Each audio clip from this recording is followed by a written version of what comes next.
Sean todos bienvenidos un día más a una actividad de la Bitácora. Una tarde que esperamos que sea de su agrado, acompañados en esta ocasión por Miguel Ángel Quintana Paz, con el que podremos reflexionar sobre el siguiente tema: fin de la cristiandad, diálogo sobre el actual recodo de la historia. Como bien saben, nuestro lema, el lema de la Bitácora, es ideas, reflexión y diálogo. Todo ello siempre en un clima de respeto y de serenidad.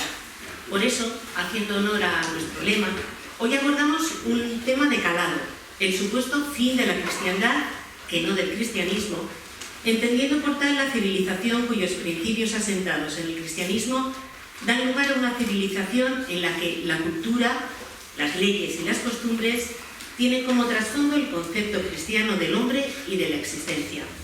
Efectivamente, los tiempos que nos han tocado vivir, con sus luces y sus sombras, son sin duda apasionantes.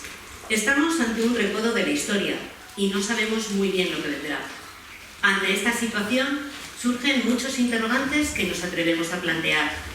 ¿Es cierto que asistimos al fin de la cristiandad? ¿Es posible una Europa sin cristiandad o sin cristianismo? ¿Qué opciones caben a los cristianos?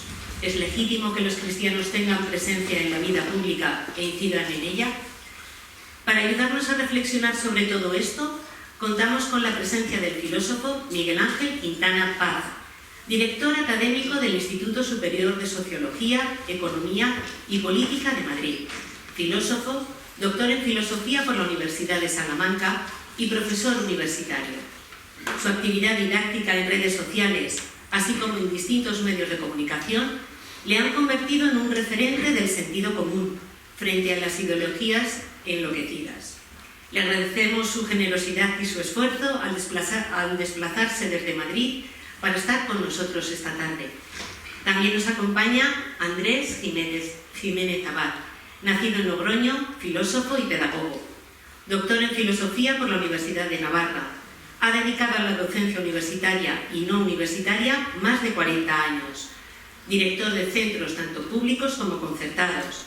Sigue en activo en su pasión por la educación mediante la colaboración en distintos medios, tales como Estar, La Verdad y un programa sobre arte y pensamiento en Radio María.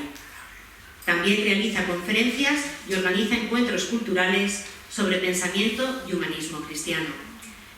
Pues muy buenas tardes también y muchísimas gracias a la Bitácora por haberse acordado de mí, lo que me da un motivo para volver a casa, que la verdad es que no lo puedo hacer tan a menudo como me gustaría. Y además que me den ocasión de conocer personalmente a alguien a quien conocía de lecturas y también de visualizaciones, porque Miguel Ángel Quintana, bueno, es un profesor que lleva una trayectoria académica dilatada, es salmantino, y empezó en la Universidad de Salamanca, pero luego el periplo por el que ha ido desarrollando su labor docente ciertamente es importante, ¿no? Ha estado en la Universidad Europea a nivel de Cervantes, creo que habrá más de 15 años, y luego, bueno, estudió en Viena la figura de Wittgenstein, donde hizo su tesis doctoral, donde la pergeñó fundamentalmente. Y una cosa que me ha sorprendido muchísimo es que él pasó también en Turín un periodo de tiempo junto a uno de los maestros de la posmodernidad, el maestro del pensamiento débil, ¿no? A Giovanni Badi. Y eso me descolocó, porque dije, caramba, este hombre tiene unos registros realmente asombrosos. El tipo de intervenciones en las que yo le había detectado más o menos estaban en el ámbito de su especialidad, que es el de la filosofía moral y la filosofía política. Y lo que me llamó la atención es que frente a lo que es fama habitual de muchos de los filósofos, entre ellos el que les habla, pues este es de los que se mojan, es de los que descienden al suelo, ponen los pies en el suelo y meten el dedo ahí en la heridita, y no tiene, me ha parecido que no tiene ningún miedo, porque de hecho ha reincidido, es muy reincidente en tocar temas que son casi diría polémicos. Y yo me pregunto, don Miguel Ángel, usted nos va a presentar aquí una cuestión que es casi como un diagnóstico, es el fin de la cristiandad. ¿Realmente hay algo que podamos valorar en la cristiandad que nos permita mirar con ilusión el presente y el futuro. Cuando todos parece que van cada uno a lo suyo, es aquello de, en un país de tramposos, ir de bueno no es ir de tonto. ¿No nos está pasando a los cristianos a lo mejor algo de eso? Que quizás hemos perdido el tren de la historia, que lo que de verdad vale y se valora es otra cosa, pero no aquello de lo que, de alguna manera, pues, quienes han cruzado su mirada con Cristo les ha hecho albergar una esperanza mayor. ¿La fe es algo como para el corazón solo? ¿O es algo que tiene una repercusión que puede cambiar la vida de mucha gente? ¿O eso ya se ha agotado y no podemos esperar una alternativa a esa especie como de cansancio generalizado, de falta de ilusión, de nihilismo, como decíamos antes? Adelante. Gracias. Bueno, muchas gracias, Andrés, muchas gracias a la Unidad Preventiva en general por la invitación y a los asistentes por la ocasión de charlar un rato. Es una pena que sea un rato porque los asuntos que he sacado son, cada uno de ellos valdría ya para varias jornadas de un seminario. Nihilismo, ¿no? La fe hoy en día, el problema también de la repercusión que esto tiene en nuestra sociedad, que es mencionado, especialmente en los más jóvenes, que es realmente flagrante. Si puedo decirlo con un adjetivo, creo que la reflexión que yo quería hacer es un poco más humilde de todo esto, porque no puedo tocar todo eso que estará relacionado de una manera u otra. Es más ceñida, por tanto, y es ceñida el título de la charla, que es el final de la cristiandad, ¿no? Si estamos ante el final de lo que se conoce como cristiandad, como ya se ha aclarado, y también se aclara muy bien en el folleto que habéis difundido,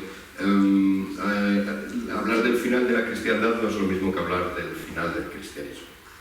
La cristiandad en inglés es muy difícil diferenciar, por cierto, porque Christianity es un poco todo, cristianismo y cristiandad, pero no sé por qué ahora estoy intentando traducir estas cosas al inglés y es un quebradero de cabeza, pero en castellano por suerte sí que tenemos dos palabras, cristiandad, cristianismo.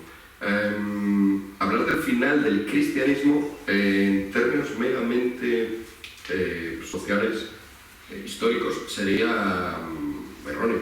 El cristianismo es la religión a día de hoy más abundante en el mundo, prácticamente un tercio de nuestros congéneres es cristiano, a su vez una mitad de ellos católicos, pero no solamente eso, sino que la previsión es que siga siendo, y no solo que siga siendo, sino que siga creciendo. Más o menos va a seguir creciendo a la misma tasa a la que va a seguir creciendo la población.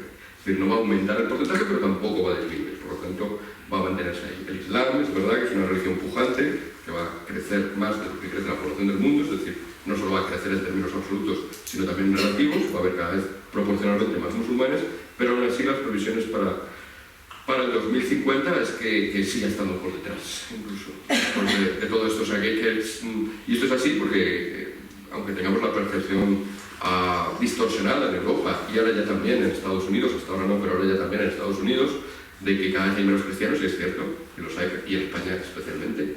O sea, que la percepción que tenemos inmediata no es errónea, no contradice lo que he dicho. La tasa, sobre todo en España, es espectacular, la bajada que se ha producido en cuestión de años. Simplemente las encuestas en las cuales se pregunta sobre cuál es la fe de cada uno. Si miramos a otro tipo de datos es todavía más impresionante, ¿no? El número de matrimonios, por ejemplo, que se hacen por la Iglesia, ¿no? Estamos ya... yo me sorprendió tanto porque recordaba perfectamente que hace unos años se había pasado el umbral de que más del 50% fueran civiles. Bueno, ahora ya son religiosos, están en torno al 20%. O sea que el giro es espectacular. Venimos de un momento en el cual era prácticamente el 100%.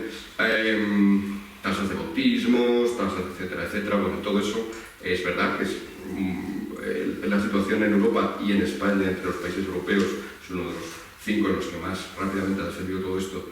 Pues es preocupante, pero en el mundo esa distorsión de lo que vemos aquí no nos debe hacer equivocarnos sobre el mundo. En África especialmente, también en buena parte en Asia, y de una manera más repartida entre todo el cristianismo, porque ahí son las iglesias evangélicas las que a menudo llevan el protagonismo en Hispanoamérica. En todos esos lugares el cristianismo es una religión pujante, presente. Raro que sea ubicar ese adjetivo al lado del cristianismo. Por lo tanto, la preocupación en términos mundiales no es el final del cristianismo, que no, ni está, ni se le espera, ni se le prevé.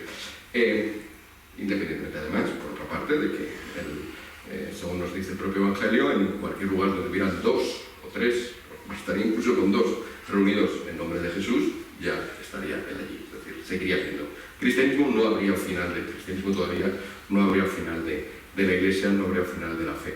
El tema, por lo tanto, en vez de ser el final del cristianismo, es el final de la cristiandad. Y entonces hay que explicar un poco qué es esto de la cristiandad, porque es verdad que está conectado, y de hecho, de nuevo, trayéndolo a nuestro contexto europeo, español, es normal que lo conectemos, porque hemos vivido durante 1700 años, hemos vivido en un periodo de cristiandad y cristianismo a la vez. Entonces es normal que los confundamos. No es así en otros lugares del mundo. En Oriente Próximo ha habido cristianismo, ha habido grupos cristianos que han permanecido hasta ahora. Es verdad que ahora lo están pasando especialmente mal, están siendo especialmente perseguidos. Habéis hablado aquí del terrorismo en Oriente Próximo, ¿no?, en otras sesiones, y muchos han emigrado. Aún así permanece. Allí han tenido cristianismo desde los primeros tiempos, desde antes que en España, pero no han implantado, solo se implantó durante un breve periodo la cristiandad, ¿no? Después la civilización en la que han estado es la islámica. Y por supuesto en otras muchas partes del mundo pues también sucede esto. Básicamente, por lo que digo, ya queda claro, cristiandad no es el hecho de que la gente tenga una fe, sino el hecho de que las instituciones, de que la cultura, de que las fiestas, de que la literatura, de que la inspiración legal de las leyes, ¿no?, la inspiración del sistema político, de la legislación, todo ello está inspirado por el cristianismo. Entonces, tú puedes ser cristiano en una sociedad que no lo es, y entonces estás viviendo en una sociedad, no estás viviendo en la cristiandad. Y puede ocurrir también lo contrario, puedes vivir en una sociedad que está inspirada por los principios cristianos, en lo que ha formado parte de la cristiandad, pero tú personalmente no serlo, o ser agnóstico, ser ateo, o ser incluso de otra religión, mormón, o musulmán, o budista, ¿no? Pero vives, y ponía la fecha de 1700, básicamente pues refiriéndome obviamente al siglo IV, ¿no? En el siglo IV se produjo un giro espectacular en nuestro mundo, en el mundo mediterráneo, en el mundo del Imperio Romano, porque la religión que estaba siendo perseguida, que justo en los 50-60 años previos había sido sistemáticamente perseguida. Previamente las persecuciones eran más esporádicas, más puntuales, más locales, pero a partir de mediados del siglo III, con Decio, con el emperador Decio, se produce un deseo sistemático de aniquilación del cristianismo, ¿no? Se detecta que esa religión debe ser exterminada. Es una religión todavía bastante minoritaria, y lo será también 60 años después, cuando Constantino ve un giro. El emperador Constantino de un giro, y en el año 313, en el famoso Edicto de Milán, decida que todo lo contrario. En primer lugar, la decisión no es tan contraria, simplemente tolerar el edicto de tolerancia, sobre los nombres que tiene el Edicto de Milán. Vamos a consentir el cristianismo, pero de facto Constantino empieza a apostar por el cristianismo. Es una tolerancia simpática, simpatizante. Y de hecho pues será el propio Constantino el que convoque poco después el concilio de Nicea, porque se da cuenta de que los cristianos están bastante enfrentados sobre una cuestión no menor, que es el hecho de si Jesús es Dios, de si Cristo es Dios o no, o es meramente una especie de hijo adoptivo de Dios. Lo va convirtiendo en culto imperial, aunque el propio Constantino no se convierte hasta poco antes de su muerte. A finales del siglo IV esto ya se solidifica mucho más patentemente con otro emperador español, por cierto, Teodosio, que sí que establece como religión oficial el cristianismo. Aún así, en ese momento los cristianos no copan toda la administración, ¿no? El propio Teodosio da cargos de la administración del Estado a paganos o a gente que no cree, pero la religión que se convierte en oficial es el cristianismo, ¿no? Por lo tanto, entre los inicios y los finales del siglo IV tenemos la emergencia de lo que decía, de una sociedad de la cristiandad en todo nuestro contexto, ¿no?, en todo el contexto del antiguo Imperio Romano. Y luego posteriormente pues va a expandirse por Europa, aunque va a tener momentos también muy duros, por cierto, no va a ser todo expansión, ¿no? De hecho, poco después de la invasión musulmana de de la península ibérica, de España. Si uno mira las partes del mundo en las cuales quedaba cristiandad, quedaban poblaciones regidas por estos principios, pues se encuentra con Italia, Francia, un poco de Reino Unido, algo de Alemania, muy poco, el Nilo, básicamente, también algo de Anatolia, y poco más. Hubiera Etiopía, también algún reducto, pero allí no tampoco es que dominara toda la perspectiva política, o sea que realmente parecía que bastaba un pequeño empujón más por parte del Islam, en este caso, como para que se acabara también, para que se hubiera acabado la cristiandad, ¿no? En torno al año 750. Pero luego es verdad que esa mengua se detiene y empieza un crecimiento y pues se convierte la cristiandad en protagonista de nuestra civilización, a la cual también llamamos Occidente. Podemos llamarla cristiandad, podemos llamarlo Occidente, podemos llamarla en parte también civilización europea, aunque es verdad que luego tiene su prolongación en América y por lo tanto Europa aquí no es un término geográfico, ¿no? Sino que sería más un término civilizacional. Esta es la idea, ¿no? Cristianismo es una religión, cristiandad es una civilización, la civilización en la cual vivimos. Es una civilización que se ha creado justo en ese periodo, también intelectualmente, se alcanza ya la institucionalidad política en el siglo IV, pero entre el siglo I y el siglo IV se ha ido configurando como civilización, tomando una serie de decisiones que pudieron ser de otra manera, pero que fueron las que fueron. Y la fundamental de todas estas es que el mensaje cristiano, que enseguida en el siglo I pues va quedando reflejado en los evangelios, en el Nuevo Testamento, ese mensaje no se considera, por parte de algunos, se considera hostil, distinto, en lucha, como una alternativa respecto a la cultura, la civilización en la cual se integraba en aquel momento, que es la civilización pagana, la civilización clásica, la civilización de Grecia y de Roma. Porque pudo considerarse el cristianismo como algo que no tenía nada que ver con todo eso. También había que decir que tenía que ver el cristianismo con el pensamiento, con la tradición de la cual procedía, que era el judaísmo. Y ahí también hubo que tomar decisiones, ¿no? Sí, una decisión de una noción de enfrentamiento radical, de punto y aparte radical. El Antiguo Testamento habla de un Dios que no tiene nada que ver con luego el Dios de Jesús. Esto es una herejía, de hecho, la de Marción. El marcianismo defiende esto, que es un Dios cruel, malvado, el del Antiguo Testamento, y que el Dios del Padre del que habla Jesús es otro completamente distinto. Y ha empezado una religión que no tiene nada que ver con la judía, o incluso es hostil a ella. Pero, como he dicho, ya al decir que era hereje no es esa la opción que se toma. De hecho, se toma la decisión contraria, y en el caso de Grecia y de Roma pasa algo muy parecido. Los partidarios de un corte radical, de una separación radical respecto al pensamiento griego y respecto a la institucionalidad, respecto al poder, a la legalidad, a la juridicidad romana, los partidarios de romper completamente con eso, acaban curiosamente también todos ellos como herejes. Estos son autores como Taciano, Tertuliano, que dicen toda la sabiduría de los griegos es mera locura, es mera desvarío, porque todavía no se les había anunciado el Evangelio, es más, ni siquiera tenían a Moisés, ni a Abraham, ni el otro lado, la otra beta judía, por lo tanto eran claramente gentes descarriadas que no tenían nada bueno. No es esta la opción que triunfa, la opción que triunfa ya desde autores muy tempranos, ya a finales del siglo I y sobre todo en el siglo II, también en el III, autores como Justino Mártir, autores como Orígenes, antes Clemente de Alejandría también, de una manera muy, muy marcada. Son autores que nos dicen no, llegan incluso a hablar de una especie de segunda revelación. Dios se manifestó, nuestro Dios, el Dios cristiano, se manifestó a Moisés, se manifestó a los profetas de Israel, pero también a Sócrates, también a Platón, también a todos los pensadores griegos que han alcanzado principios que podemos identificar como no muy lejanos del cristianismo.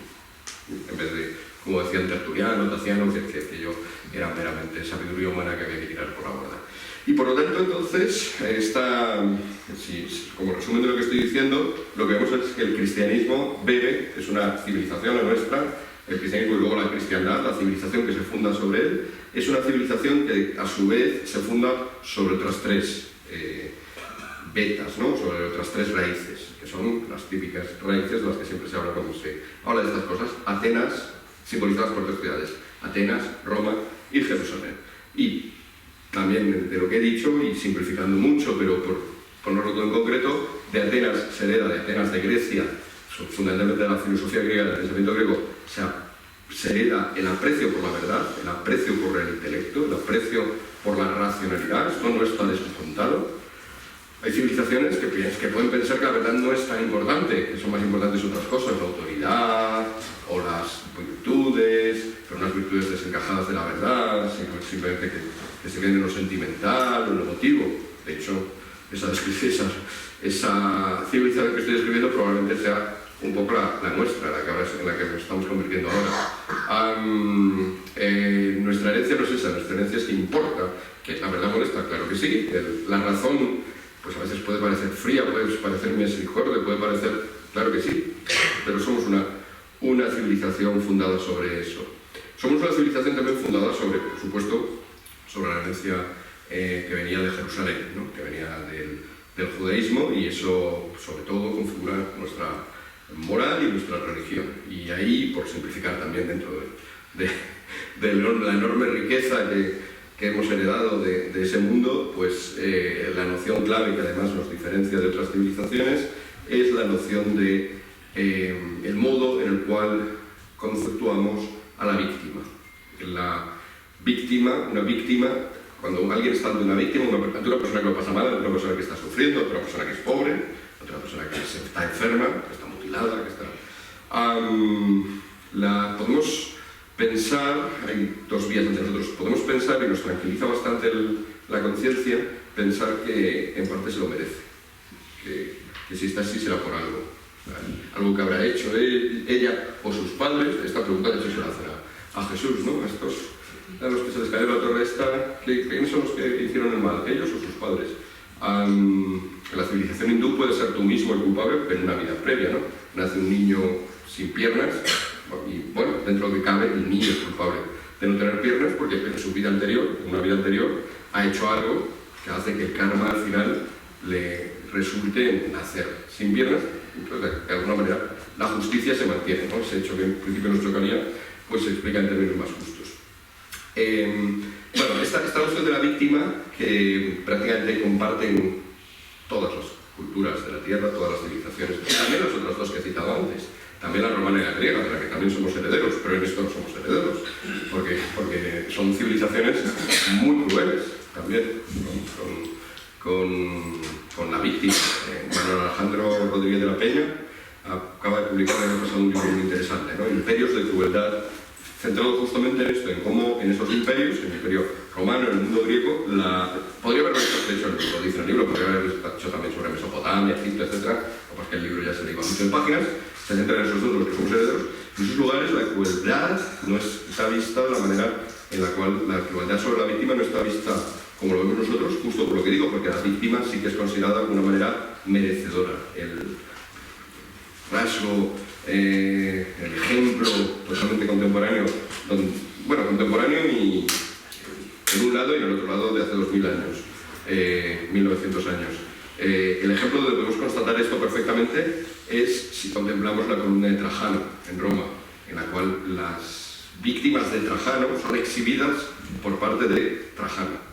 Trajano nos dice: mirad a cuántas mujeres he esclavizado, mirad a cuántos niños también esclavizado, mirad a cuántos hombres he matado, mirad qué exitoso he sido en mi campaña militar. Y lo exhibe el propio Trajano y hace, y se paga una columna en Roma para que esto se exhiba.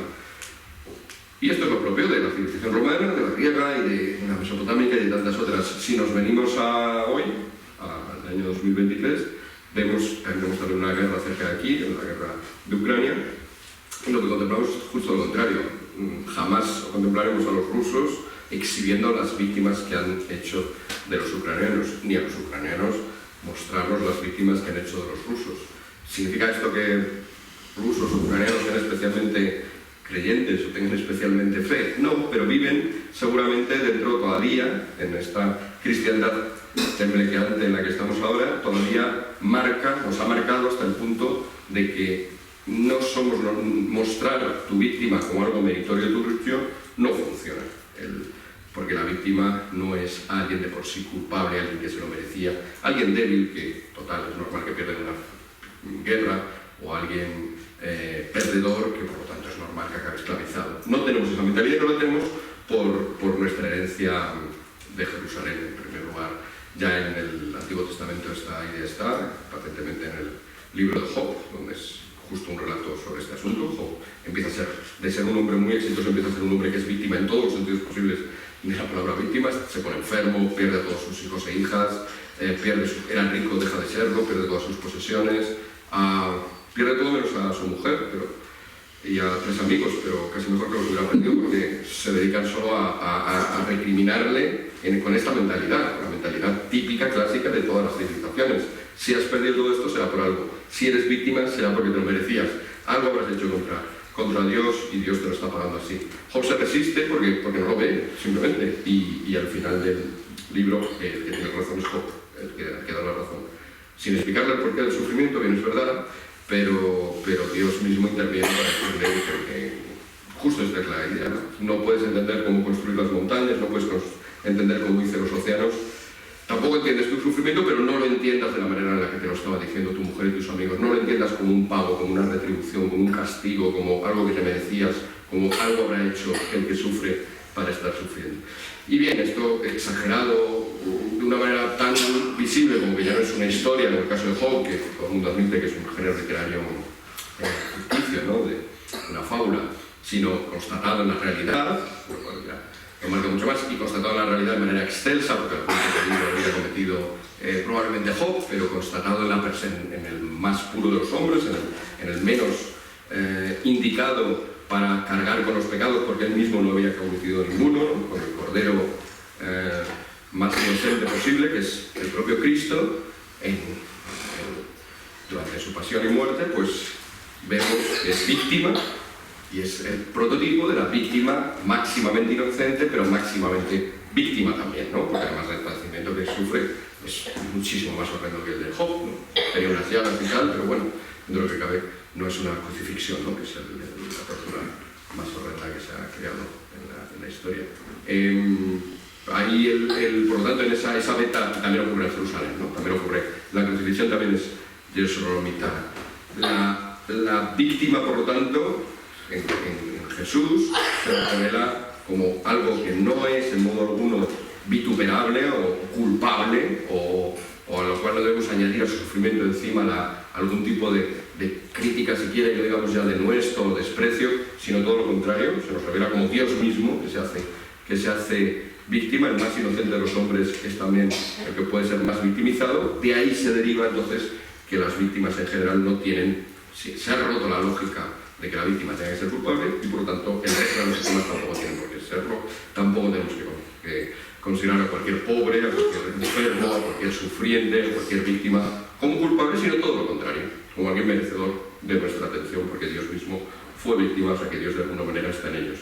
Esta es la, como digo, es una combinación moral religiosa, esta es la herencia fundamental que recibimos de esa otra beta de nuestra civilización y que nos diferencia potentemente. Y luego, por último, Roma, ¿no? Que no es nada despreciable justamente por el tema del cual estamos hablando, que es la cuestión de la civilización, ¿no? Sin Roma, Grecia, o lo que he intentado rápidamente decir de Grecia, que es esta importancia por la verdad, el mundo en el cual la verdad parece que no importa, el mundo ya como el nuestro, yo creo que ahora podemos empezar, notamos las raíces que teníamos o la herencia que tenemos, como también les pasará posiblemente a algunos hijos de millonarios o nietos de millonarios, las notamos la herencia cuando empieza a faltar, ¿no? Cuando empezamos a quedarnos sin ella, empezamos a apreciar lo valioso que teníamos. Vivimos en un mundo probablemente donde está lo que se entiende por posverdad no es tanto que haya muchas mentiras, que siempre lo ha sabido, o que haya muchos mentirosos, que también, sino que ya no importe la verdad, que ya a nadie le importe esa distinción, que importe meramente hablar, comunicar, convencer, pero no importe lo que es verdadero y lo que es falso, importen otras cosas. Importen las emociones, por cierto, por tanto, por la razón, que era considerada una vía privilegiada de acceso a la verdad. Esto es recibido de una manera, perdón por volverlo de antes, pero recibido de una manera tan simpatizante más que simpatizante, entusiasta por parte del cristianismo, como para que a eso, la razón, que en griego se dice logos, pues sea uno de los nombres que se le atribuye en el versículo primero del capítulo primero de San Juan, se le atribuye al mismo Cristo, ¿no? En principio era la palabra, esa palabra es logos, es razón, es verbo, es capacidad de razonar. Los griegos eran tan mediterráneos y tan amantes de la comunidad que el mero hecho de pensar consideraban ya siempre que era una manera de expresarse, ¿no? Y es eso lo que dice el versículo primero de San Juan, ¿no? Jesús es la expresión perfecta de Dios, por lo tanto, por eso también es Dios, porque es la expresión pura. Bueno, pues esa idea, ese elevar al logos, algo fundante, hoy empezamos a notar que no está, pero pudo no haber estado nunca, pudo haberse quedado este gusto por la ciencia, por la filosofía, con todas las dificultades que tiene. Cuando haces ciencia, pues hay gente a la cual le sienta mal, dices cosas raras. Cuando haces filosofía también, hay gente que te quiere callar, hay gente que piensa que lo que estás diciendo puede ir contra el poder o puede alterar la paz social. Hay multitud de motivos para callar las verdades. Nuestra civilización, donde ha pasado todo eso, pero tenía el contrapeso de esta herencia griega que nos decía, no, importa. Pero si no hubiera sido por Roma, esa importancia se hubiera quedado, esa importancia de la verdad se hubiera quedado posiblemente en meros seminarios de filosofía que se reunirían a estas horas por la tarde en algún extrarradio de las ciudades para hablar de Platón, o hablar de Aristóteles, o hablar de cualquier otro filósofo griego. ¿No? Sería igual que hoy en día pues también hablamos probablemente de los Vedanta, o se habla de Confucio. O sea, sería una cosa interesante que hubiera pasado en el pasado y ya está. No nos hubiera afectado hasta el punto de que, por ejemplo, hemos sido luego la civilización donde se hizo la revolución científica, no por casualidad. Y lo mismo hubiera pasado probablemente y así enlazamos con lo que decíamos al principio, hubiera pasado con el cristianismo o con el mensaje judío-cristiano. Esta reivindicación de la víctima, pues, seguramente la habrían mantenido algunos grupos, algunas iglesias, pero simplemente estarían allí en sus templos o sus catacumbas o donde fuera, reuniéndose cada 7 días, o a lo mejor con un poco más de presencia, pero no hubiera impregnado toda la sociedad hasta el punto que he dicho antes, ¿no? De que gente que en principio no parece especialmente cristiana, como los que están combatiendo una guerra, pues como la de Ucrania, pues tengan que acarrear encima este principio de que mostrar a tus víctimas no es de por sí loable para ti, porque la víctima no es de por sí vituperable. Por lo tanto, si no queremos dejar a Grecia, a Atenas, en seminarios perdidos de filósofos, y no queremos dejar a Jerusalén en iglesias pequeñas, grupúsculos religiosos metidos en sus templos, lo que consigue que esas dos cosas den cauce a toda una civilización, a toda una historia desde el siglo IV hasta aquí. Lo que pasa es que todo eso que nos ha marcado, bien que mal, en el siglo IV, pero también V, VI, y ha llegado hasta nuestros días, hoy está, y por eso hablamos de fin de la cristiandad, hoy está, he dicho antes, temblequeante. Hay autores como Chantal del Sol, que es la que ha un poco incoado este debate y protagonizado todavía este debate en Francia, que piensan que ya se acabó. Lo he empezado porque ha sido muy contundente, ¿no? Una buena manera de empezar polémicas es ser muy contundente. Entonces, se ha acabado. Ella ha escrito un libro titulado así, Fin de la cristiandad, ¿no? El final de la cristiandad, ¿no? La fond de la gente. Entonces, para ellas vivimos ya en una sociedad, de nuevo, neopagana, una sociedad donde hay unos nuevos dioses, por ejemplo, la diosa naturaleza, y cualquier cosa que se haga en nombre de la ecología tiene que admitirse porque lo dice la diosa madre naturaleza, que es una de estas nuevas deidades. Según Chantal del Sol, hemos abandonado también los principios cristianos, y ella lo particulariza sobre todo en el caso del aborto, ¿no? Una sociedad que ya... Una cosa que había caracterizado mucho a los cristianos, ¿no? Desde el principio, ¿no? En una sociedad como la romana, donde los niños, si eras el padre y no te gustaba el niño o la madre que tenía el niño, lo dejabas a la puerta y ya está, se lo comían los perros o se lo llevaba alguien. Pues que ya una vez nacido, ¿no? Infanticidio, no digamos ya la permisividad que había con el aborto. Que los cristianos radicalmente su apuesta por cada persona fuera tan radical que contrastara con eso, pues los caracterizó en su momento. Una sociedad como la nuestra, donde a lo largo de la segunda mitad del siglo XX prácticamente todos los países europeos han ido aprobando leyes de aborto cada vez más permisivas, es por lo tanto una sociedad para Chantal del Sol que ha abandonado la cristiandad y por lo tanto ya ha acabado, ya no vivimos en esa civilización, tenemos que entender que vivimos en otra civilización. Chantal del Sol es una, pero hay muchos más autores que piensan así. Lo interesante para mí es que hay algunos que incluso piensan que esto es positivo. Autores cristianos, Chantal del Sol no es, por cierto, que piensan que es positivo. ¿Por qué piensan que es positivo? Pues por dos cosas que después de lo que he dicho antes se entenderá mejor porque no me gusta. Una de ellas es, hay gente que piensa que es una gran ocasión de volver a ser puros, de volver a ser una comunidad de gente. Constantino de alguna manera adulteró el cristianismo al convertirlo en una cosa institucional, donde había leyes, donde había cárceles, donde había estas cosas feas, política. Volvamos otra vez a tener nuestras comunidades puras, de nuestra parroquia o nuestra comunidad. Hay una frase que se dice mucho, no pasa nada aunque volvamos a ser 12, ¿no? En esta línea. Antes que lo dice en primera persona del plural, pues se considera que va a ser como los 12, si quieres, que no estaría tan seguro, sobre mí, yo. Entonces, bueno, pues, y además produce cierto enorgullecimiento, ¿no? Saber que eres de los últimos de Filipinas, ¿no? Y que vas a quedarte así, y que tienes todo en contra. Está mucho más fácil, claro, no te tienes que manchar las manos con todas estas cosas feas que he dicho antes, ¿no? Política, cárceles, leyes. Entonces hay gente que le gusta, ¿no? Es algo que he llamado un cristianismo vertical, ¿no? Piensa que tiene así una relación mejor con Dios, no contaminada por esos avatares tan feos que son un mundo. Hay también cristianos, a los cuales en el escrito del que hablaba de esto denominaba horizontales, no solamente para mostrar que cualquiera de los dos por separado no forma la cruz y por lo tanto me parecen equivocados, sino también porque así como vosotros quieren tener una relación privilegiada con Dios, estos piensan que de alguna manera lo que está pasando en el mundo ahora, estas cosas que Chantal del Sol mira diagnostica y lamenta, ellos también diagnostican. Yo creo que es difícil no diagnosticarlo, que estamos viviendo un cambio cultural, un cambio civilizacional, pero a estos cristianos les parece positivo. Piensan que en el fondo la sociedad que nos estamos convirtiendo ahora es una sociedad en el fondo, pues como he dicho antes, una sociedad donde se valora mucho las emociones, la empatía, ¿no? Parece que es el nuevo principio. La empatía suena a cristiano. Es una sociedad donde las víctimas, y que yo mismo he caracterizado antes como esencial al cristianismo el puesto que se le da a la víctima, ¿no? El puesto recuperado, pues las víctimas parece que tienen que se les presta cada vez más atención.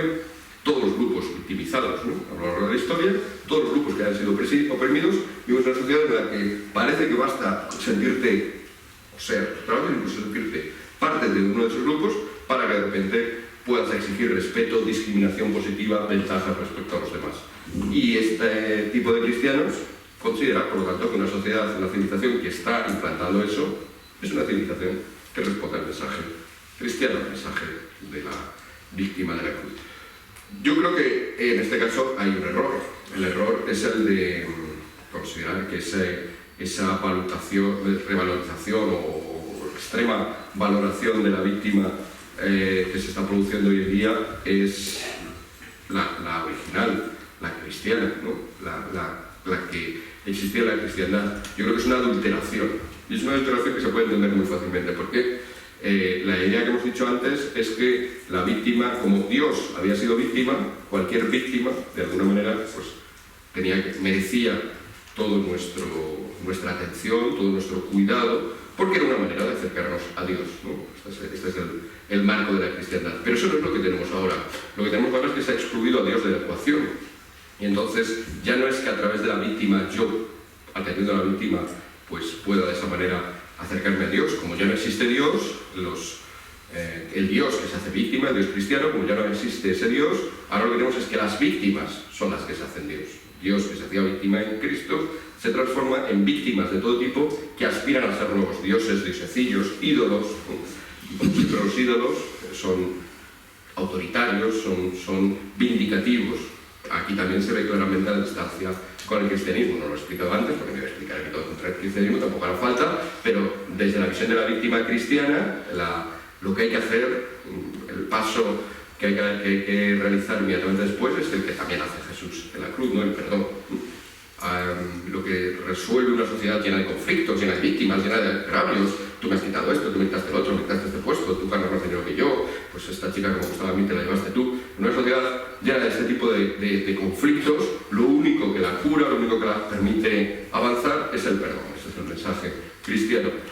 Y, sin embargo, no es una sociedad del perdón la que vemos que viene ahora, con todos estos idolillos, todos los grupos víctimas, o todos los grupos que se consideran víctimas, o todas las personas que se consideran parte de los grupos que se consideran víctimas, cualquier grupo que haya sido oprimido, y por supuesto que hay muchas opresiones, insisto, incluso dentro de la cristiandad, las mujeres, si han sido postergadas, pues cualquier persona que por el hecho de ser mujer, desde la nueva mentalidad, tiene ya derecho, por ejemplo, a tener ventajas respecto a un hombre a la hora de conseguir un puesto de trabajo, ¿no? O ventajas también en términos de la beta jurídica romana, ventajas en el derecho, en el sentido de que todo el mundo es inocente, mientras que no sea nuestro contrario, puede ser algo exceptuable en el caso de que el que denuncie sea una mujer. Hay una mujer que tiene que demostrar su inocencia, es el acusado. Eso transforma completamente nuestra percepción del derecho, pero por eso, porque la víctima de repente ya no es el horizonte de la víctima, no es el perdón, sino de alguna manera una vindicación, una cierta venganza, un darle la vuelta a las tornas. Este no es el mensaje cristiano, ¿no? Se parece mucho al mensaje que un rey godo cuenta que cuando estaba escuchando, estaba siendo evangelizado y le contaron lo que estaba pasando en el Gólgota, dijo: qué pena que no estuviera yo allí, que hubiera ido con mis soldados, hubiera acabado con todos los judíos. Pues no era el objetivo de la redención, era el objetivo de la pasión y muerte de Cristo. Pero parece que ahora sí que sería, ¿no? Dar la vuelta, y por lo tanto todo grupo que haya sido oprimido empieza a poder tener que ser, en primer lugar, acatado. Cualquier otro fenómeno es ese, ¿no? Si una mujer dice algo y tú te opones a ello, es automáticamente machista, ¿no? No importa la razón, esa otra herencia griega, ¿no? Es que esta será mujer, sí, tendrá cromosomas XX, pero también tiene una idea absolutamente equivocada en la cabeza. Y voy a decirlo, porque encima la ha sacado fuera y le ha dicho, y está equivocada, me da igual sus cromosomas o su sexo. Pero bueno, he empezado por las mujeres, porque es el grupo más numeroso dentro de estas minorías. De hecho, no es minoría en términos numéricos, es minoría en términos de poder, o sí, minoría en términos de poder. Pero cualquier otro grupo, ¿no? Ya sea orientaciones sexuales minoritarias, ya sea etnias minoritarias, ya sea razas minoritarias, ya sea incluso fuera de nuestra especie, si eres animal, respecto a los humanos, cualquiera de estos grupos que se considera que la cristiandad ha oprimido, porque la cristiandad ha sido machista, o sea, sexista, homófoba, colonialista, especista, bueno, todas las opresiones posibles se han realizado a lo largo de nuestra historia. Si has estado al lado de la víctima, automáticamente tienes derecho a dar la vuelta a la tortilla y ser tú el que empiece a victimizar. Y esto, ya digo, no es nada cristiano. Por lo tanto, se equivocan estos cristianos horizontales que piensan que ahora se está realizando por fin el mensaje cristiano. Creo que no han captado muy bien, o bien no captan muy bien qué es lo que está pasando ahora, o bien no captan muy bien el mensaje cristiano, o una mezcla de los dos. En esa situación, y ya voy terminando, en esa situación de decaimiento, ¿no?, de la cristiandad, ¿qué tendríamos? En el espacio de las ideas, en cualquier espacio físico, no se mantienen, es muy difícil mantener el vacío.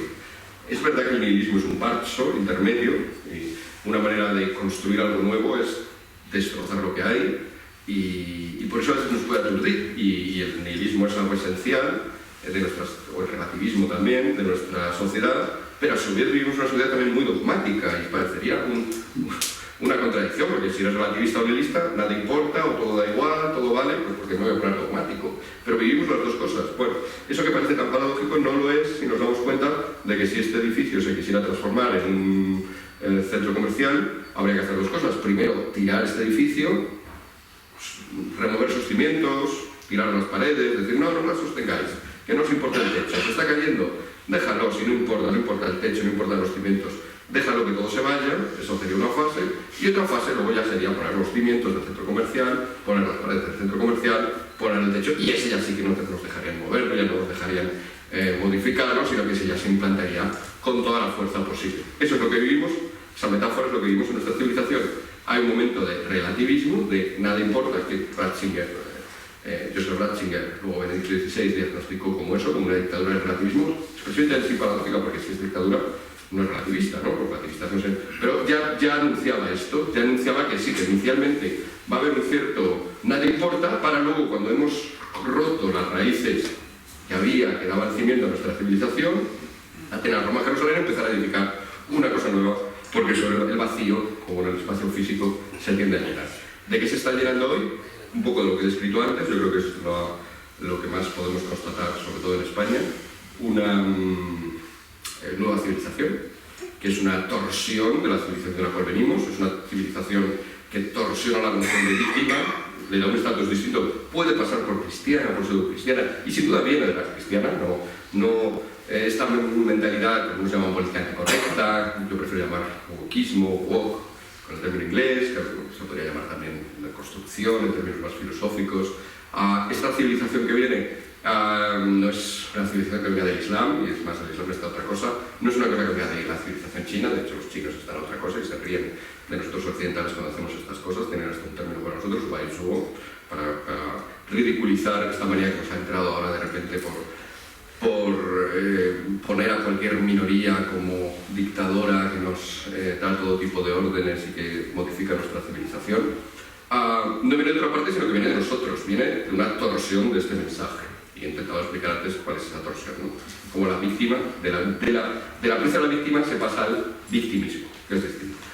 Bien, esa es una posibilidad. Otra posibilidad es, Chantal del Sol dice que, como ya he dicho, ella piensa que en realidad tenemos una sociedad neopagana, que tiene nuevos dios sencillos, pero ella está pensando más en el ecologismo y tal.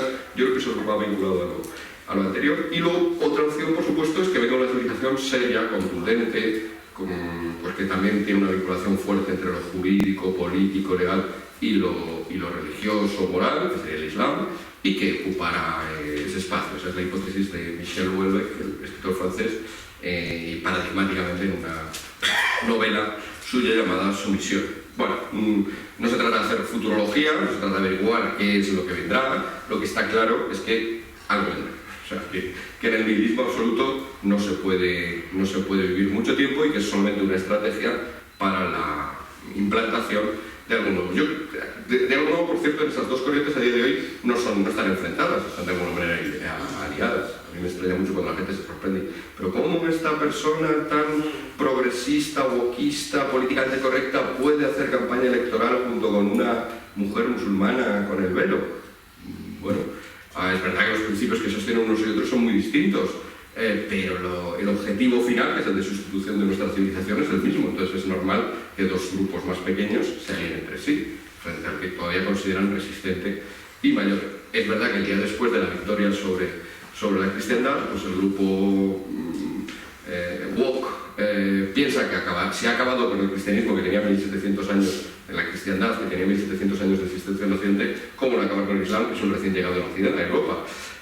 Y a su vez el Islam pensará que se han acabado con nada más y nada menos que con la cristiandad, que era una cosa pues, que tenía ahí una historia y unos personajes de una enjundia extraordinaria, pues cómo no terminar con unos cuantos señores con el pelo de verde que están defendiendo que la vida de las focas vale tanto como el de una cucaracha o como la de una persona. O sea, eso es pan comido.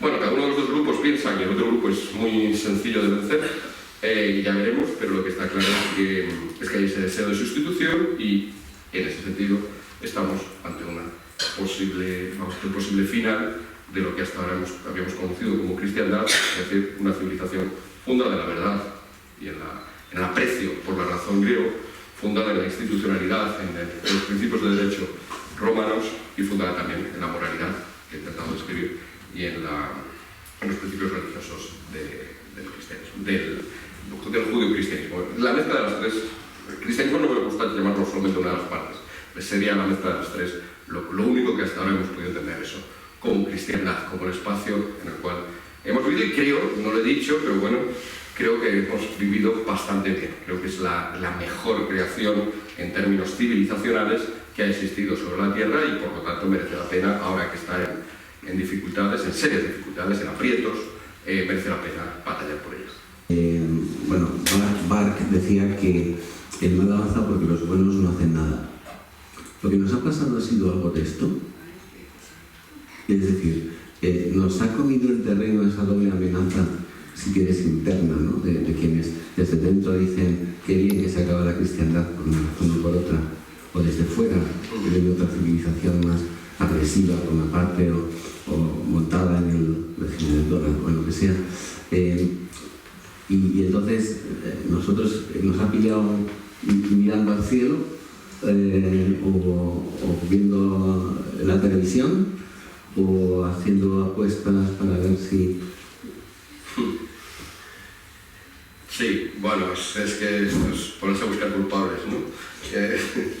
Bueno, hay que hacer esta causa para decir, ojo, aquí es donde hay que incidir para que nos pase. O sea, hay que hacerlo en términos intelectuales, hay que hacerlo. Precisamente porque tenemos la herencia griega, ¿no? De buscar culpables, entre todo es una cuestión analítica, ¿no? No tiene por qué convertirse en una cuestión moral de mira qué malo has sido, mira qué malo has hecho. Pero sí, hay muchos factores. Yo creo que, si me permites, voy a vincularlo con las cosas que dijiste en tu primera intervención, ¿no? en la presentación. El debate este de los intelectuales, de ser intelectuales cristianos, más que yo de hecho cuando terminé en él era precisamente porque se estaba... el artículo originario era de Diego Sánchez Garrocho, que ahora es director de opinión de la ABC, y él había escrito un artículo pues, que estaba en versión cerrada, y ya sabéis que a veces los periódicos cerrados, pues, mucha gente los lee, que se titulaba así, ¿dónde están los intelectuales cristianos? Y mucha gente estaba criticando que cómo podía hacer esa pregunta con la cantidad de intelectuales cristianos que hay. Si coges una lista, te vas a cualquier librería religiosa o no, y ves a muchos intelectuales cristianos. O sea que, a verlos a ellos. Yo creo que, entonces interviene porque me da la sensación de que no se está entendiendo lo que quería decir su artículo, y en mi artículo lo explicite más. No es que no los haya, sino que no participan, lo que decía es que no participan en el debate público. Y entonces surge enseguida la crítica. Pero esto es porque Mediaset, por ejemplo, porque las grandes empresas televisivas no nos dejan participar. Y entonces eso es lo que a mí me parecía un argumento absolutamente pésimo. ¿Por qué? Porque se estaba dando desde... No hay ninguna organización, institución, club de fútbol en España que tenga derecho a dar 1 hora o 2 semanales de clase en los colegios. Pero la Iglesia Católica sí. No hay ninguna institución, organización, sindicato que tenga 18 universidades en España. La Iglesia Católica sí. No hay ninguna institución, sindicato, organismo que tenga una televisión, una radio, la radio algunas veces la más oída, algunas oleadas la más oída, y si no siempre la segunda o la tercera más oída, COPE. La televisión es 13, no es tan exitoso, pero tampoco es minoritaria, ¿no? Tiene también la Iglesia Católica sí. Es decir, no se puede protestar porque no se da voz al cristianismo cuando tienes acceso a la educación a través de las clases de religión, a través de los miles de colegios concertados o católicos que hay en privados, a través de todas esas universidades, y no lo aproveches. Y no puedes decir que no te dan la voz en el espacio público cuando tienes una televisión que se dedica a poner películas del oeste. O una radio donde te ponen fútbol, que me parece muy bien, pero me parecería un poquito mejor si no lo adornaran de blasfemias cada vez que falla el jugador favorito, por ejemplo. Entonces, ese fue el punto mío, el punto por el que... Es verdad que el debate era muy amplio y estaba también la otra parte y tal, pero luego por Avatares de la Vida, eso lo escribí en noviembre del 2020, por Avatares de la Vida, en otoño del 2021 empecé a participar en las tertulias de 13TV y me di cuenta de que era todo peor de lo que había imaginado. De hecho ya me han echado. Pensando porque lo conté, por cierto, por la resistencia a la verdad, ¿no? O sea, estaba claro que había tensión desde el principio prácticamente en esas tertulias, pero parece ser que mi gran pecado fue contarlo. O sea, decirlo eso ya... O sea, crear tensión hasta se te tolera, pero ser capaz de contar la verdad, pues ya es más duro. Y en enero lo conté y en enero dejé de ser llamado. La tensión para quien no vea la televisión, esa en concreto, pues venía por cosas como que yo recordaba que en España había habido la posibilidad de cambiar la ley del aborto, y cuando mencionaba esto el presentador, el moderador, de modo poco moderado, me interrumpía y empezaba a argumentar porque en realidad no tenía que haberse cambiado la ley del aborto. Era porque, según él, su argumento está todo en los archivos, a ver si me lo quitan un día de estos. Lo tengo en todo caso grabado, se me puede pedir. El argumento era que el partido que tuvo una mayoría absoluta y que prometió cambiar el aborto y no lo cambió, en realidad ese partido gobierna para todos los españoles. Y que por eso no lo hizo. Y entonces en mi cabeza se me ocurrieron dos respuestas posibles, la muy fuerte y la fuerte. La muy fuerte era preguntar si en ese el gobernar para todos estaban incluidos los fetos muertos. Pero me parecía muy fuerte, y entonces opté por la segunda, que tampoco no lo era poco, porque era decir, bueno, ¿y ese todos incluye a los católicos? Entonces, claro, yo me sentía muy raro cuando iba a una televisión que está regida por nuestros obispos y tenía que reivindicar el mensaje de los católicos. Y con la oposición activa y las dificultades de hablar, no de que otro contertulio tuyo pues, sea más voluminoso que tú o dé mejores argumentos, sino de que el propio moderador te lo impida. Entonces, esta es la situación, es una situación absolutamente esperpéntica, ¿no? Citabas a Thor, ¿no? El mal avanza porque los hombres buenos no hacen nada. Yo diría que el mal avanza porque hay unas dosis enormes de esperpento enfrente. Con solo ponernos en modo racional, si a mí alguien me explicara esto, yo creo que soy una persona razonable y lo entendería. Y diría, vale, pues sí, es verdad, hay que dedicar una televisión a favorecer a un partido, una televisión episcopal a favorecer a un partido político. Vale, explicado, yo lo entiendo, me lo explica. Incluso podría entender que se favoreciera al partido político en los casos neutros, pero que cuando hay que optar entre el mensaje de la Iglesia y el mensaje del partido político se favorezca al partido político, yo no lo puedo entender por esta cosa griega de que no entiendo las contradicciones. Ahí no lo entiendo. Si eres episcopal, católico, eres una cosa, y si eres de un partido, eres otra. Entonces, ese es un ejemplo, y perdón por la anécdota personal que me he detenido demasiado en ella. Quizás es un pecado de profesor, pero el problema fundamental que veo es eso, más que pasividad, tiendo a hacerlo más mental, un despiste esperpéntico que roza lo idiotizado con demasiada frecuencia. Y probablemente porque no estamos dispuestos a sacar la verdad, que es duda. Habéis insistido mucho en la importancia de los debates serenos. Yo no soy a veces muy sereno porque creo que en términos abstractos la cordialidad o la serenidad o la moderación son siempre modulaciones de cosas que tienen que adaptarse a lo que hay. Si lo que hay es muy grave, yo no quiero que, no sé, si a mí se me parte la pierna y empieza a reír sangre, no quiero que todos os quedéis muy serenos, muy tranquilos. Yo creo que hay alguien que entre en nervios, venga hasta aquí y me ponga un torniquete, ¿no? Entonces, hay que adaptar, ¿no? Es verdad que también si os ponéis muy locos, si nadie viene a ayudarme, tampoco estaría bien. El equilibrio es siempre difícil y posiblemente yo me paso siempre del lado contundente. Yo recuerdo a Juan Pablo II cuando dijo algo que, bueno, sonaba frase bonita, que lo repitió en varias ocasiones, era aquella de que una fe que no se hace cultura es una fe no plenamente acogida, no totalmente pensada, no fielmente vivida. Es decir, no es una fe insuficiente si no es vivida, ¿no? Y ese otro dicho, aforismo, de que el que no vive como piensa, acaba pensando como vive. Quizás nos ha pasado algo de esto, que quizás hemos vivido de una, digamos, fe teórica, de valores más o menos ideales, y no nos hemos dado cuenta de que hay que construir de alguna manera una civilización, un mundo mejor, que sí, que tenemos que tener una mirada trascendente, pero no podemos desdeñar el día a día, porque donde se juega de alguna manera el camino hacia lo trascendente es aquí abajo, ¿no? Es decir, el aquí y el ahora. El aquí y el ahora entonces nos ha asustado. ¿Cómo podríamos, y con esto ya termino, esta sería ya mi última pregunta, ¿no? ¿Qué es lo que salvaría una civilización como la cristiana a la vista un poco pues, de estos agujeros?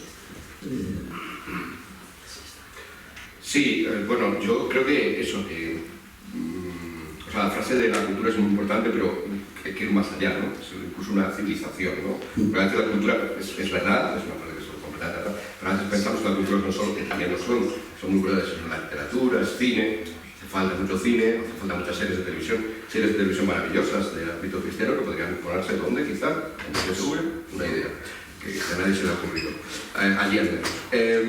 O sea, que claro que hay que hacer cultura en todo ese sentido, pero no pensamos solo en el ámbito cultural, en el ámbito civilizacional. Y eso, ahí ahora voy a poner del otro lado, del lado del abogado defensor. Quizás lo que ha pasado es que justo porque tenemos una inercia de tantos siglos, lo dábamos por supuesto. Y hay una cierta acoltronamiento, es normal hasta cierto punto. Sobre todo además cuando, aunque es verdad que ya venía habiendo ataques pues podemos remontarnos en la historia, ¿no? Incluso siglos, ya venía habiendo ataques a esta civilización. Es verdad que no acababan de ser del todo exitosos, a mi juicio, porque no habían dado con el kit de recoger algo muy propio de nosotros y retorcerlo. Entonces, en ese sentido, podríamos estar un tanto apoltronados, un poco demasiado comodones. Y es lógico que cueste despertar, que cueste ponerse a combatir otra vez, cuando precisamente lo que te da una civilización es que lo que te da una civilización que se apoya en la verdad es que yo no tenga que explicar durante media hora la importancia de la verdad, sino que yo diga la verdad importa, la verdad es que todo el mundo diga. Pues sí, lo que da una civilización que se fija en las víctimas es que no tenga que reivindicar a las víctimas, sino que yo diga, bueno, las víctimas, el pobre, el débil, el merece ser atendido, ¿verdad? Y aquí todos digamos, pues sí. Entonces es normal que hayamos vivido esa inercia, porque una civilización en cierta medida es una inercia. El problema es que esa inercia ha empezado a tener rozamientos que hace que ya se vaya a detener, y ahora hay que cambiar, a mi juicio, sin duda. Gracias. Tú antes decías, y perdón, que meto la última opinión, tú antes decías que la Iglesia tenía a los profesores de la religión y las 2 horas si estuvieran, que no lo creo, a la semana de religión. Esa es una presencia de la Iglesia. Y los bautizados que estamos dando clase de física, de historia, de dibujo, de educación física, no somos también Iglesia que está también en las estructuras mismas, incluso de la estructura del Estado, por ejemplo, ¿no? Ah, bueno, sí, claro. Sí, yo citaba los profesores de religión porque es una experiencia que tuve también como profesor, en este caso universitario. Me ponía siempre los primeros años, y con 17, 18 recibía chavales, venían exactamente de ahí, venían de la educación obligatoria, bueno, de bachillerato, no es obligatorio, pero habían tenido la obligatoria hace 2 años, habían tenido sus clases de religión, muchos de ellos, venían de colegios, muchos de ellos, a lo mejor el 60%, y me encontraba con que yo daba clases de ética y de filosofía, y cuando quería explicar cosas de filosofía y de ética, yo pasé igual a profesores de historia del arte, y pasé igual a profesores de literatura. Cuando tienes que aludir a elementos de nuestra civilización que son cristianos, pues la civilización es cristiana, no los conoce. Entonces ese es mi problema, ese era mi problema meramente profesional, didáctico, de que yo no puedo explicar a Kierkegaard, un filósofo danés bastante reseñable, que tiene reflexiones, entre otras cosas, sobre el sacrificio de Isaac, porque nadie sabe lo que es Isaac, ni nadie sabe quién es Abraham. Y cuando les cuentas por primera vez que pasó, que iba a sacrificar a Isaac, a Abraham, que era su propio hijo, pues se quedan tan impresionados por la historia, pues es impresionante, que luego ya cuando les quieres añadir la reflexión de Kierkegaard sobre eso ya no te están escuchando. Bien, prefiero que sepan lo que dice el Génesis sobre Abraham y Isaac a que conozcan a Kierkegaard o cualquier otro. Pero el problema es que mi tarea como profesor universitario no era explicarles el Génesis, y era algo tan esencial. Sino que mi pregunta era, ¿habéis pasado 13 años con 2 horas semanales o 1 las que sean en un colegio católico? ¿Cómo es posible que no se hayan hablado de esto? Bueno, pues porque se les ha hablado de la importancia que es quererse mucho y la paz mundial y reciclar, que es verdad, si todo eso es verdad, pero también hay conocimientos, porque somos griegos, también hay que llenarlo todo de logos, hay que llenarlo de razones, y eso es lo que no había. Entonces, es más, si crees simplemente en una fraternidad universal y en un amor universal, para eso no hace falta ser cristiano. Y como no conoces el mensaje cristiano, pues tampoco sabes meterlo. Entonces, ese es mi problema, tenía un problema con las clases de religión, que no me ayudaban a dar luego en mis clases de ética. Muy bien. Bueno, pues yo creo que ya pasamos a... Perdón. Sí, mientras van a poner el micrófono, mientras tanto, una pregunta muy breve. Estás hablando de 2 dimensiones, la horizontal y la vertical, la cruz, ¿no? Entonces, ¿cuál sería la respuesta adecuada de un cristiano de cruz con esas 2 dimensiones? Pues las dos, o sea, por eso tampoco quiero desprestigiar, o sea, es obvio que es importante la relación vertical, es importante la relación horizontal, pero la relación vertical no puede convertirse en algo de mi grupo, en algo de, al menos llevo a mis hijos a un colegio privado católico, ya se salvarán. Como yo en mi casa, y además mi mujer y tal, todos tenemos una familia cristiana, ya nos salvaremos.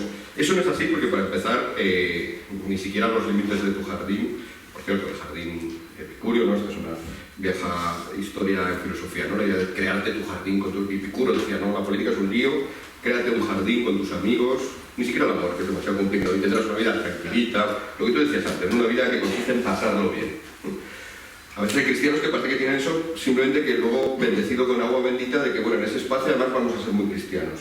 Bueno, eso es un proyecto fallido, porque esos límites de tu chalet, ese seto o esas verjas que pones, ya ha sido invadido por el gobierno, y ya hoy en España, que somos un país pionero en todas estas cosas, y eso es muy malo en muchos sentidos, pero es bueno porque creo que aquí está habiendo muchas reflexiones muy interesantes justo porque la fuerza ahorca y estamos en medio de todo esto.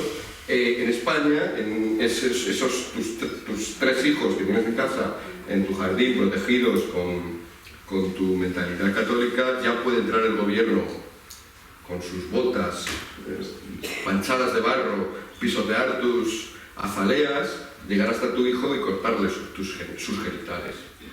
Ya se puede hacer. Entonces, es una estrategia perdedora, ya aquí en España. De hecho, va a empezar a pasar en breve. Entonces, pues a lo mejor había que hacer otra cosa. Hay que hacer otra cosa. Por supuesto, lo que estoy proponiendo es que perdamos la relación vertical.